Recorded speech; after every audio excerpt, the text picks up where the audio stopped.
ഞാൻ കിളിയൂർ അജിത്ത്. കിളിയൂർ ടാക്കീസിലേക്ക് എല്ലാ പ്രേക്ഷകർക്കും സ്വാഗതം. ദേശചരിത്രം എന്ന പങ്ക്തിയിൽ ഇന്ന് ചട്ടമ്പി സ്വാമികളെ കുറിച്ചാണ്. കേരളത്തിൻ്റെ സാംസ്കാരിക നവോത്ഥാനത്തിനും സാമൂഹ്യ പുരോഗതിക്കും വേണ്ടി ജീവിതം ഒഴിഞ്ഞുവെച്ച സന്യാസി ശ്രേഷ്ഠനായ ശ്രീ വിദ്യാധിരാജ പരമഭട്ടാരക ചട്ടമ്പി സ്വാമികൾ 1853 ഓഗസ്റ്റ് 25 തിരുവനന്തപുരത്തെ കണ്ണമ്മൂലയിൽ കൊല്ലൂർ ഗ്രാമത്തിൽ ജനിച്ചു. ജാതി വ്യവസ്ഥയ്ക്കും അനാചാരങ്ങൾക്കുമെതിരെ ചട്ടമ്പി സ്വാമികൾ കടുത്ത നിലപാടെടുത്തു. ബ്രാഹ്മണ മേധാവിത്വത്തിനെതിരെ ശബ്ദമുയർത്തി. വേദാധികാരം സകല ഹിന്ദുമത വിശ്വാസികൾക്കുമാകാം എന്ന് പ്രഖ്യാപിച്ചു. ഹിന്ദുമതത്തിൻ്റെ ആധാരഗ്രന്ഥമായ വേദോപനിഷത്തുകൾ ജാതിമതങ്ങൾക്കതീതമായി മാനവികതയെ അംഗീകരിക്കുന്നതാണെന്ന് മതവിശ്വാസികളെ ബോധ്യപ്പെടുത്തി. വിദ്യയും ധനവും അധികാരവും കൈയടക്കി വച്ചിരുന്ന ബ്രാഹ്മണ മേധാവിത്വത്തിൻ്റെ അടിക്കല്ല് തകർത്തുകൊണ്ട് സാമൂഹ്യ പരിഷ്കരണത്തിനുള്ള കളമൊരുക്കി. ഭിന്നമതങ്ങളെ ഒരുമിച്ച് നിർത്താൻ അനാചാരങ്ങളുടെ കെട്ടുപൊട്ടിച്ച പരിഷ്കർത്താവ്. ഇങ്ങനെ വിശേഷണങ്ങൾ പലതുണ്ട് പറയാൻ.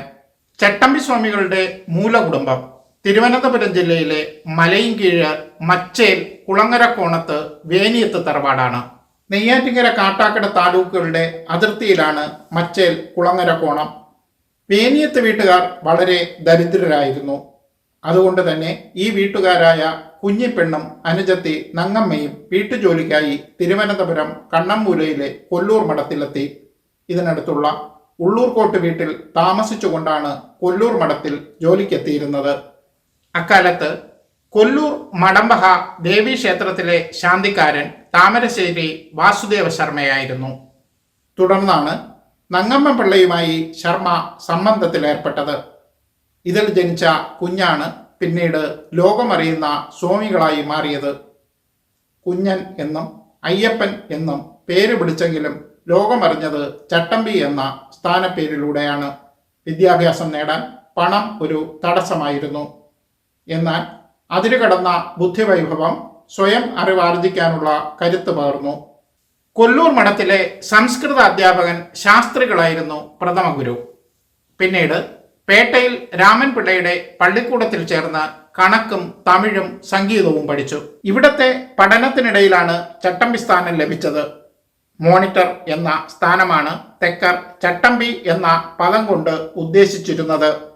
ഇതിനിടെ ചിത്ര കാർട്ടൂൺ രചനകളിലും പ്രാവീണ്യം നേടി. ഇക്കാലത്ത് കുടുംബസ്ഥിതി തീരെ മോശമായി. ദിവാൻ മാധവറാവു സെക്രട്ടേറിയറ്റ് മന്ദിരം പണിയിപ്പിക്കുന്ന കാലം. കുഞ്ഞന് 13-14 വയസ്സ് മാത്രമാണെന്ന് പ്രായം. നിത്യവൃത്തിക്ക് പക കണ്ടെത്താൻ ചെങ്കൽച്ചൂളയിൽ നിന്ന് ഇഷ്ടിക ചുമക്കുന്നവരുടെ കൂട്ടത്തിൽ കുഞ്ഞനും കൂടി. പ്രായപൂർത്തിയായപ്പോൾ അമ്മയുടെ സഹോദരി പുത്രൻ കൃഷ്ണപിള്ളയോടൊപ്പം നെയ്യാറ്റിൻകര രജിസ്ട്രാർ ഓഫീസിൽ ആധാരമെഴുത്തു പിള്ളയായി ജോലിക്ക് പോയി. ഇതിനിടെ കൊല്ലൂർ മഠം സന്ദർശിച്ച ഒരു സ്വാമികൾ കുഞ്ഞനിൽ ഇഷ്ടം തോന്നി മന്ത്രസിദ്ധികൾ പകർന്നു നൽകി. ആധാരമെഴുത്തു പിള്ളയായി കുറച്ചുകാലം ഭൂതപ്പാണ്ടിയിലും ജോലി ചെയ്തു. എന്നാൽ മനസ്സിൽ തറച്ച ആധ്യാത്മിക ചിന്ത അദ്ദേഹത്തെ പേട്ടയിലേക്ക് തന്നെ മടക്കി വിളിച്ചു. പേട്ടയിൽ പ്രവർത്തിച്ചിരുന്ന ജ്ഞാനപ്രജാകരം സഭയിൽ വിജ്ഞാന അന്വേഷകനായി. തൈക്കാട് അയ്യാവു എന്ന യോഗിയുമായുള്ള ബന്ധം ഇവിടെ തുടങ്ങി. അദ്ദേഹത്തിൽ നിന്ന് ഹഠയോഗം പഠിച്ചു. സ്വാമിനാഥ ദേശികൾ എന്ന തമിഴ് വിദ്വാനുമായുള്ള സമ്പർക്കം തമിഴ് തത്വശാസ്ത്രങ്ങളും വ്യാകരണങ്ങളും പഠിക്കാൻ അവസരമൊരുക്കി. ഇക്കാലത്ത് സഭയിലെ വിദ്വൽ സദസ്സിൽ പങ്കെടുക്കാനെത്തിയ സുബ്ബജടാപാടികൾ കുഞ്ഞനെ ശിഷ്യനായി അംഗീകരിച്ച് കൂടെ കൂട്ടി. ഗുരുവിനോടൊപ്പം കല്ലാക്കുറിശ്ശിയിലായി പിന്നെ കുറെ കാലം. ഇവിടത്തെ ആശ്രമവാസം കുഞ്ഞനെ അസാധാരണ വിവാദ പടുവാക്കി.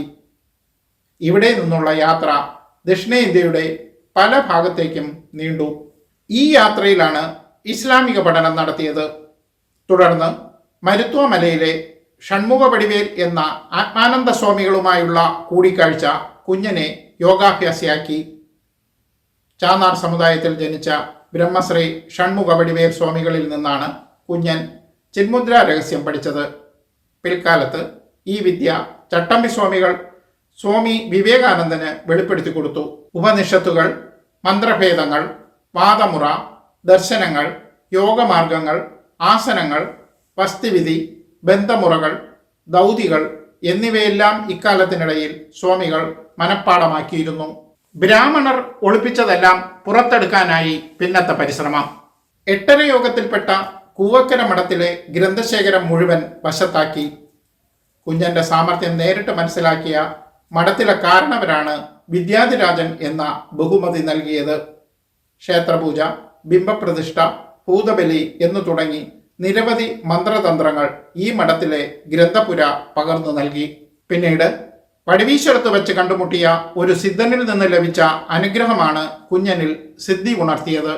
ആര്യ സംസ്കാരത്തെക്കാൾ ദ്രാവിഡ സംസ്കാരത്തെ ബഹുമാനിച്ച ചട്ടമ്പിസ്വാമികൾ ഹിന്ദുമതത്തിൽ അടിഞ്ഞുകൂടിയ അനാചാരങ്ങളെ തുടച്ചു മാറ്റാൻ യത്നിച്ചു. അനാചാരങ്ങൾക്ക് അറുതി വരുത്താനും നായർ സമുദായത്തിലെ ആചാരാനുഷ്ഠാനങ്ങളെ ഏകീകരിക്കുവാനും സ്വാമി ശ്രമിച്ചു.